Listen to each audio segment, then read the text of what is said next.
মর্গে থাকা মরদেহগুলো শনাক্ত করতে ভিড় করছেন স্বজনরা। এর মধ্যে 2টি মরদেহ শনাক্তের দাবি করেছেন 2টি পরিবার। সাব্বির আহমেদের রিপোর্ট।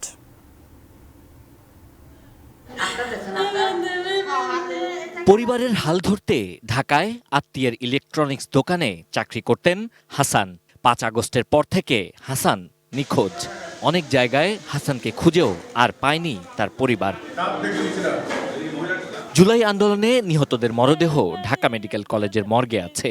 এ তথ্য জানার পর রোববার হাসানকে খুঁজতে মর্গে ছুটে আসেন স্বজনরা।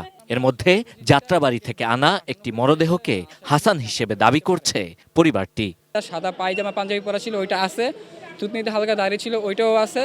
এবং হাতে একটা কাটা দাগ ছিল, বাট ওইটা বুঝতে পারিনি, এই জায়গাটা পচে গেছে, এই জায়গাটা চামড়া উঠে গেছে, ওটা বুঝতে পারিনি। কিন্তু যাত্রাবাড়িতে ঠিক যেভাবে ছিল, মানে লাশটা যেটা আমরা সন্দেহ করছি, এখানেও সেমভাবেই আছে লাশটা।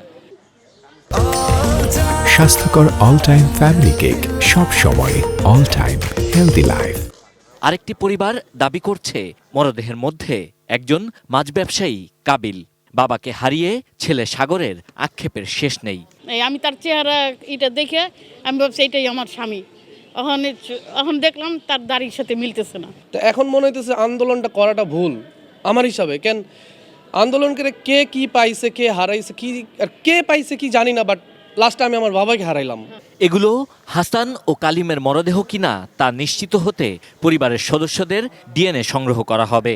তারপর মরদেহের ডিএনএর সঙ্গে মিললেই পরিবারের কাছে হস্তান্তর করা হবে।